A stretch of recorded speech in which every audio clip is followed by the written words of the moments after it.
Hello viewers, welcome to my YouTube channel quick English in Bengali. তো আজ এই ভিডিওতে আমি তোমাদের শেখাবো যে ইন্টারোগেটিভ সেন্টেন্সের ন্যারেশন চেঞ্জ কিভাবে করতে হয়। তো এর আগে আমি তোমাদের সাথে অ্যাসার্টিভ সেন্টেন্সের ন্যারেশন চেঞ্জ কিভাবে করতে হয় তার উপর দুটো ভিডিও দিয়েছি, ইভেন একটা প্র্যাকটিস ভিডিও দেওয়া আছে। যারা দেখোনি এই ভিডিওর ডিসক্রিপশন বক্সে আমি ন্যারেশন চেঞ্জের প্লেলিস্টটা দিয়ে দেবো, ওখান থেকে কিন্তু তোমরা চেক করে নিও। তো ইন্টারোগেটিভ সেন্টেন্সের ন্যারেশন চেঞ্জ কিভাবে করবে?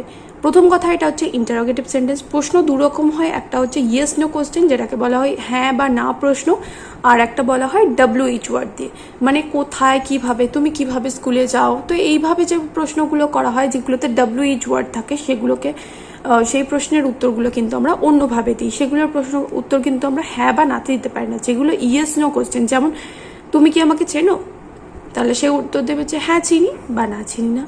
তাহলে এই যে হ্যাঁ বা নাতে যে উত্তরগুলো দেওয়া যাচ্ছে সেগুলো হচ্ছে ইয়েস নো কোশ্চেন। আর যে প্রশ্নের উত্তর হ্যাঁ বা নাতে দেওয়া যাবে না সেগুলো কিন্তু WH ওয়ার্ড দিয়ে শুরু হবে। আর সেই প্রশ্নগুলোর ক্ষেত্রে কিন্তু একটু ন্যারেশন চেঞ্জ করার সময় একটু রুলসগুলো মাথায় রাখতে হবে। ইভেন যেগুলো ইয়েস নো কোশ্চেন সেগুলোর ক্ষেত্রেও কিছু রুলস আছে, সেগুলো তোমাদের মেনে চলতে হবে। তো প্রথমে আমি দেখি প্রথম ন্যারেশন চেঞ্জটা আমি কি লিখেছি। He said to me, are you well? সে আমায় জিজ্ঞাসা করেছিল যে তুমি কি ভালো আছো, আর ইউ ওয়েল? তাহলে হি সেইড টু মি, দেখো এখানে সেইড টু রয়েছে, তাহলে সে তো আমাকে জিজ্ঞাসা করছে, ওর জন্যই এখানে জিজ্ঞাসা চিহ্নটা রয়েছে। তাহলে এখানে তাহলে আমরা কি লিখবো এবার থেকে? He asked. তাহলে যেহেতু এখানে সেইড রয়েছে তার জন্য আমি এখানে আস্কড করলাম। যদি এখানে সে থাকতো তাহলে আস্ক লিখতাম, ইডিটা দিতাম না। এবার সাবজেক্টটা যে অনুযায়ী রয়েছে, যদি হি থাকতো তাহলে এখানে এস দিয়ে দিতাম আস্কের সাথে। এবার মি, সেইড টুর পরিবর্তে কিন্তু এখানে আস্ক বসলো, কারণ এটা জিজ্ঞাসা করছে তাই। এবার দেখো এই প্রশ্নের উত্তর আমরা হ্যাঁ বা নাতে দিতে পারবো। আর ইউ ওয়েল, তুমি কি ভালো আছো? তাহলে এখানে ইফ, তার জন্য ইফ বা ওয়েদার নিয়ে আসবে। আমি এখানে ইফ দিয়ে করছি, তোমরা চাইলে ওয়েদার দিয়েও লিখতে পারো। আমি লিখে দিচ্ছি WHETHER, ওয়েদার। তাহলে দেখো এখানে ইফ বা ওয়েদার দিয়ে তোমাদের জয়নিং করতে হবে। যেরকম অ্যাসার্টিভ সেন্টেন্সে তোমাদের দ্যাট দিয়ে জয়নিং হচ্ছিল, তো তোমাদের এখানে ইন্টারোগেটিভ সেন্টেন্সে যখন ইয়েস নো কোশ্চেন থাকবে তখন তোমাদের ইফ বা ওয়েদার ব্যবহার করতে হবে। তাহলে ইফ বা ওয়েদার যে কোনো একটা লিখলে। এবার এখানে দেখো রিপোর্টিং স্পিচের ভার্বটা ছিল এখানে পাস্ট টেন্সে, তাহলে রিপোর্টেড স্পিচের ভার্বটা কিসে রয়েছে? প্রেজেন্ট টেন্সে রয়েছে। তাহলে এটাকে পাস্টে নিয়ে যেতে হবে। প্রথমে সাবজেক্টটাকে বসাবো, যেরকম আছে সেরকম তো আমরা বসিয়ে দিতে পারবো না। তাহলে সাবজেক্টটাকে বসাবো, ইউটাকে। আমি এখানে আমার কথা বলা হচ্ছে, তাহলে I.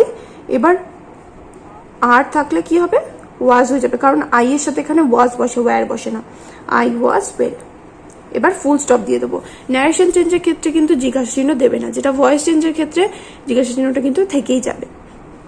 He asked me, if বা ওয়েদার যে কোনো একটা লিখলে if I was well. He asked me if I was well. তাহলে ইফ কেন হলো এখানে? কারণ এটা হচ্ছে ইয়েস নো কোশ্চেন, তার জন্য কিন্তু এখানে ইফটা ব্যবহার করা হলো। তারপর একটা রয়েছে you said to me, do you hear me? তুমি আমাকে বললে যে তুমি কি আমার শুনতে পাচ্ছ, তাহলে ডু ইউ হিয়ার মি?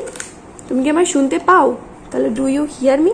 তাহলে এখানেও তাই করবো। এটাও এই প্রশ্নের উত্তর হ্যাঁ বা নাতে দেওয়া যাবে, ইয়েস নো কোশ্চেন। তাহলে ইউ আস্কড মি ইফ, এবার আমাকে জিজ্ঞাসা করছো, তাহলে এখানে সাবজেক্টটাকে ইউ, তাহলে এখানে কি আই লিখে দেবো, কারণ তুমি আমাকে জিজ্ঞাসা করছো। এর আগে আমি উল্লেখ করেছি যে তুমি আমাকে জিজ্ঞাসা করছো তুমি কি আমায় শুনতে পাও, তাহলে ইফ আই। এবার দেখো এটা কিন্তু ডু, অর্থাৎ অক্সিলারি ভার্বটাকে তোমরা খেয়াল করবে। অক্সিলারি ভার্ব কিন্তু এখানে প্রেজেন্ট টেন্সে রয়েছে, আর এটা কিসে রয়েছে? পাস। তাহলে এটাকে পাস করতে হবে, ইফ আই। এবার ডুটা উঠে যাবে। যখন প্রশ্ন করি, প্রশ্নবোধক আনার জন্য বা বোঝানোর জন্য, প্রশ্ন বানানোর জন্য কোনো একটা সেন্টেন্সকে, তার জন্য কিন্তু আমরা ডু বা ডাজ নিয়ে আসি। তাহলে এটার আর কোনো দরকার নেই যখন আমরা চেঞ্জ করব। ইফ আই হার্ড, হিয়ার থেকে এখানে হিয়ারের পাস্ট ফর্ম কি? হার্ড। মিটাকে এখানে ইউ, তোমার কথা বলছি, তাহলে you asked me if I heard you. হয়ে গেল। Next, I said to her, did you have tea? I said to her, did you have tea? তাহলে এখানে দেখো এটাও রয়েছে পাস্টে, ডিডটাও রয়েছে পাস্টে। তাহলে এখানে পাস থাকলে কি হয়ে যাবে? দুটো পাস থাকলে। তাহলে যদি এখানে আমি তোমাদের বলেছিলাম যে রিপোর্টিং স্পিচের ভার্বটা যদি পাস্ট টেন্সে থাকে আর রিপোর্টেড স্পিচের ভার্বও যদি পাস্ট টেন্সে থাকে, তাহলে কি করতে হবে? আমাদের পাস্ট পারফেক্ট টেন্সে নিয়ে যেতে হবে। এই সেন্টেন্সটার ক্ষেত্রে একটুখানি মজার বিষয় আছে। তোমরা অনেকে এইরকম ধরনের সেন্টেন্স পেলে একটু গুলিয়ে ফেলো। তার জন্যই বললাম, এটা একটুখানি মন দিয়ে দেখবে। তাহলে আই সেড টু হার, তাহলে I asked her if did you have tea, তাহলে ডিড ইউ হ্যাভ টি, তাহলে এটাও পাস্ট টেন্সে রয়েছে। তাহলে আমি বললাম যে সিম্পল পাস্ট টেন্সে যদি থাকে তাহলে সেটাকে পাস্ট পারফেক্ট টেন্সে নিয়ে যেতে হবে, কারণ এখানেও পাস্ট এখানেও পাস্ট, তাহলে এটাকে পাস্ট পারফেক্টে নিয়ে যাই। তাহলে ইফ, তাহলে তুমি তাকে জিজ্ঞাসা করেছিলে, তাহলে তাকে, তাহলে ইফ শি, ইউটাকে এখানে শি, তার কথা বলা হচ্ছে ইফ শি। এবার দেখো এখানে যেহেতু পাস্ট পারফেক্ট টেন্স আনতে বলেছে, তাহলে পাস্ট পারফেক্ট টেন্সের গঠন কি, প্রথমে একটা হ্যাড বসবে, তারপরে যে মেইন ভার্ব থাকবে তার পাস্ট পার্টিসিপল বসবে। এবার হ্যাবের পাস্ট পার্টিসিপল কিন্তু হ্যাডই হয়, তাই দুবার আমাদের এখানে হ্যাড লিখতে হবে। আরেকবার বলছি, এখানে তো সিম্পল পাস্ট টেন্সের গঠন কি, প্রথমে সাবজেক্ট বসবে, তারপর একটা হ্যাড বসবে, আর মেইন ভার্ব যেটা থাকবে, আর মেইন ভার্ব কোনটা, এখানে হ্যাভটা হচ্ছে মেইন ভার্ব, তাহলে এই মেইন ভার্বের পাস্ট পার্টিসিপল তোমাদের এখানে লিখতে হবে। হ্যাবের মানে পাস্ট ফর্ম এবং পাস্ট পার্টিসিপল কিন্তু একই, হ্যাড হবে। তাহলে হ্যাড টি, তাহলে I asked her if she had tea, দুবার হ্যাড কিন্তু এখানে ব্যবহার করতে হবে। Next, she said can you drive, সে বলেছিল কি যে তুমি কি গাড়ি চালাতে পারো, ক্যান ইউ ড্রাইভ। তাহলে এখানে মোডাল রয়েছে, এই প্রশ্নের উত্তর আমরা হ্যাঁ বা নাতে দিতে পারবো। তাহলে শি আস্কড ইফ, দেখো ইউটা কিন্তু আগে কে সেটা উল্লেখ করা নেই, তাহলে আমি ধরে নিচ্ছি যে আমাকেই বলছে, তাহলে ইফ আই ক্যান থেকে কি হয়ে যাবে, কুড ড্রাইভ, ক্যানটা কিন্তু একটা modal, if I could drive হয়ে গেল। Next, he said to me what is your name, এবার দেখো এখানে WH প্রশ্ন আসছে, তাহলে সে আমাকে জিজ্ঞাসা করেছিল যে তোমার নাম কি, তাহলে তোমার নাম কি এটা আমাকে বলতে হবে যে আমার নাম রিমা বা আমার নাম টিনা, তাহলে তোমাদের নিজের নাম বলতে হবে। তাহলে এই প্রশ্নের উত্তর আমরা হ্যাঁ বা নাতে দিয়ে কাজ চালাতে পারবো না, হ্যাঁ বা না বললে সে তো পাগল ভাববে আমাকে। তাহলে হি আস্কড, এখানেও তাই লিখবো, হি আস্কড মি দ্যাট, এখানে কিন্তু দ্যাট ব্যবহার করব না বা ইফও ব্যবহার করব না, কারণ এখানে WH ওয়ার্ড রয়েছে। তাহলে হোয়াট, এই WH ওয়ার্ডটা যেরকম আছে সেরকম বসিয়ে দেবো, হোয়াট ইজ ইয়োর নেম। তাহলে এখানে সাবজেক্ট কোনটা, ইয়োর নেম, তাহলে এখানে ইয়োর নেমটা কি মানে কি, কার নাম, আমাকে জিজ্ঞাসা করতে, তাহলে আমার নাম হবে, তাহলে হোয়াট মাই নেম। এবার দেখো রিপোর্টিং স্পিচটা কিসে ছিল, রিপোর্টিং স্পিচের পাস্ট টেন্সে ছিল, আর এটা প্রেজেন্ট টেন্সে রয়েছে, তাহলে এটারও পাস্ট টেন্স বানাতে হবে, হোয়াট মাই নেম ওয়াজ।